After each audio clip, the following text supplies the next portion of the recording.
saying no. This can't be the way it was supposed to be. I keep saying Hello! Magandang gabi. Magandang gabi, Luzon, Visayas at Mindanao. Magandang umaga, magandang gabi, magandang tanghali sa inyo lahat, mga kababayan namin OFW. Ngayon po ay dito sa Pilipinas ay 8:30 na ng gabi. Okay? 8:30 na ng gabi. January 14. Wow. Ay, kamusta pa ba ang lahat, gusto kong i-shout out. Gusto kong i-shout out itong aking lahat na subscriber. Maraming salamat po sa inyo, sa inyong suporta. Maraming salamat po sa inyong pagtitiwala. Ay malaking tulong po yung isang pindot ninyo ng subscription button. Yan po ay napakalaking tulong para sa ating nagsisimulang YouTube channel. Alam po ninyo, mga kababayan, sa aking mga subscriber, ito po, yung channel na ito, ay meron po itong plano. Balang araw po pag tayo po ay lumaki, pag kaya natin tumulong, ay tutulong po tayo. Lalo tayo po ay dati ng mga volunteer ng NGO Hope Worldwide. Okay? Ay yan po, plano natin na balang araw pag tayo po ay lumago, isi-share po natin yung blessing. Tayo po ay volunteer ng Hope Worldwide. Ino-offer po natin ating oras sa minsan-minsan, bagamat hindi consistent. Nasa puso po natin ang maglingkod, mag-share, magbahagi ng ating oras para sa kanila. At sakali po na tayo po ay lumaki, isi-share po natin yung blessing para sa kanila. Kamakailan na papunta kami ng Basico para mamahagi ng mga maliliit na bagay para sa mga bata.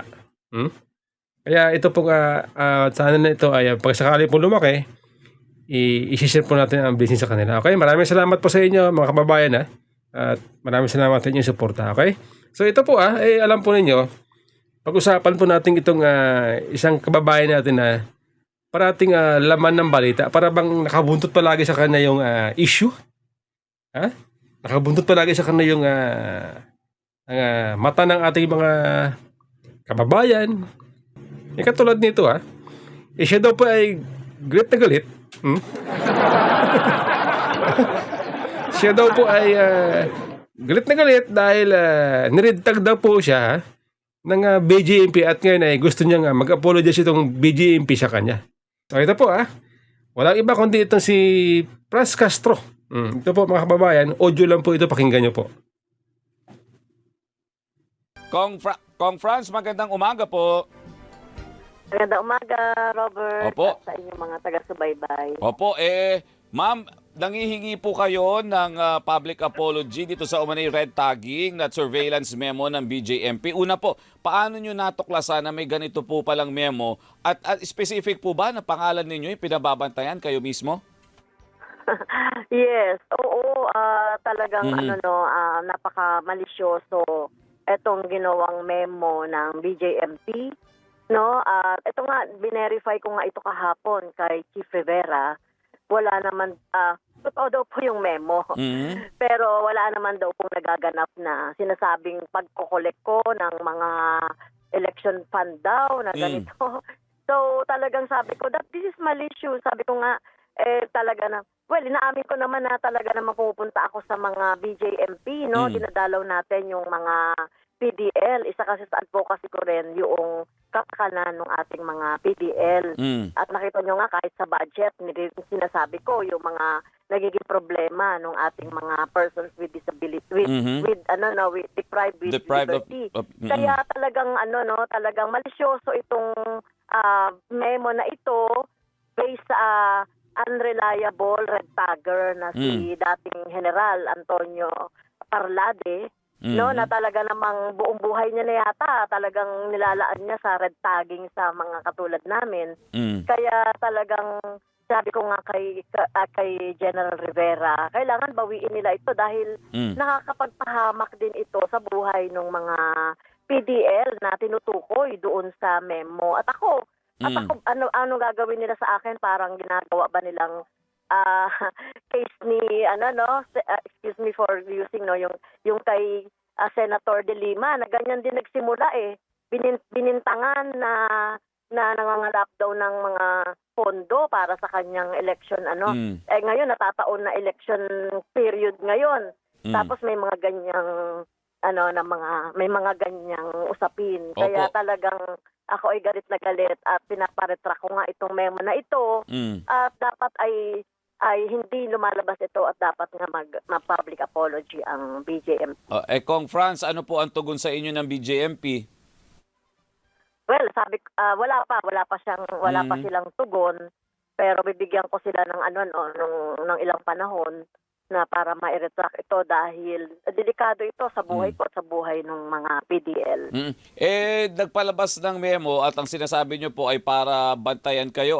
Gaano po ba kayo ka-frequent, Kong Franz, na nagvi-visit doon po sa ating mga PDL? So, hindi ko nga alam kung gaano ka-frequent yung sinasabi nila. So, nagpupunta kami doon kapag may okasyon, no, at nag-aalam at the same time nag-aalam din ng mga problema ng mga PDL. So, hindi lang sa Taguig, na doon din sa CIW, doon sa Karingal. So, yun yung mga ginagawa natin para maging updated din naman ako sa kalagayan. Ayan. Sige po, kukunin din po namin yung panig ng BJMP at tinatawagan din po namin sila at para magbigay din po ng kanilang panig, pero so far ay wala pa po silang tugon. Pero patuloy kami makikibalita dito. Maraming salamat po, ma'am. Yes, salamat, Robert. Thank you po. Ayan ha. Yan po ang pahayag nitong si Congresswoman Franz Castro, ha? Sabi niya, ulitin ko ha, sabi niya, gusto daw yung mag-apologize o public apologize o apology itong BJMP. Siya daw po ay niredag, ha? Ang kanyang ginagawa lang daw naman, pupunta lang naman sa mga PDL, ha? Pupunta na sa BJMP para kamustahin, kausapin itong mga PDL. Anong purpose?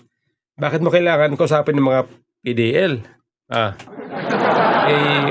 Una-una, hindi mo naman yan trabaho.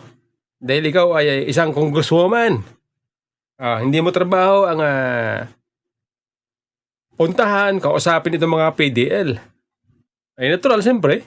Dahil nga ikaw ay kilala bilang controversial na tao, para at nakabuntot ang iyong pangalan sa mga issue na sa mga issue na may kinalaman sa pagiging leftist. Pagiging leftist. Di ba? Yan ang kinakabit Yan ang madalas natin nakikita sa mga social media.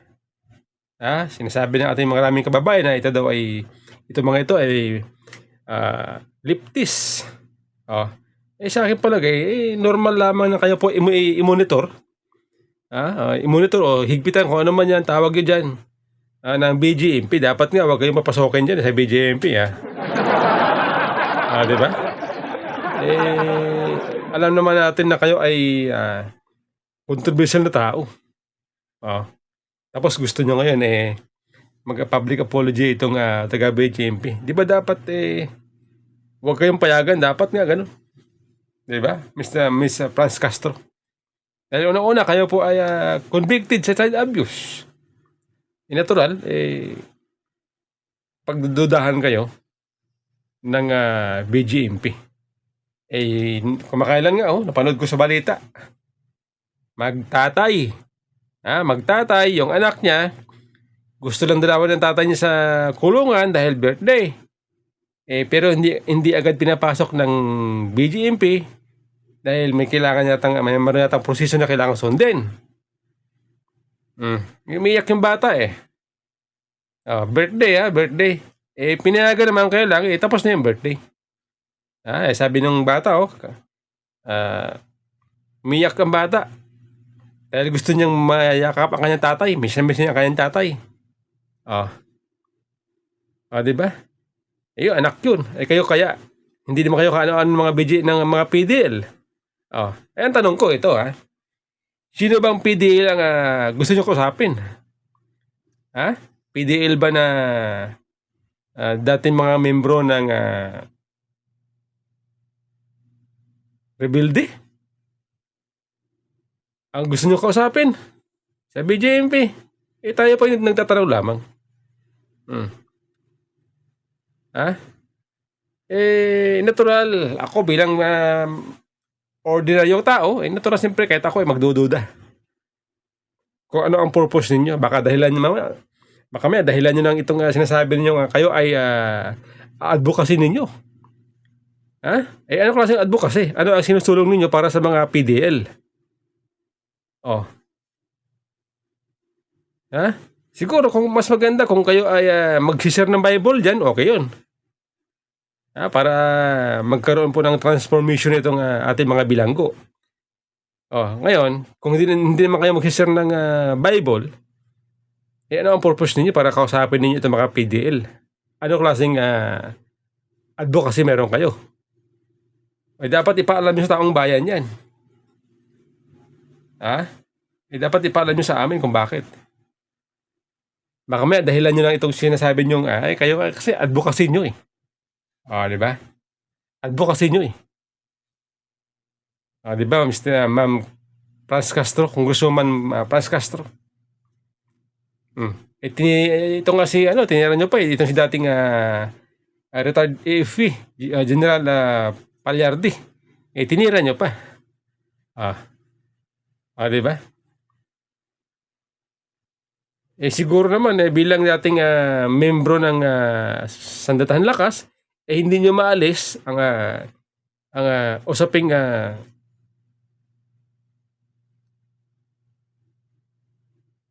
pakikipaglaban sa mga rebelde. Dating sundalo yun eh.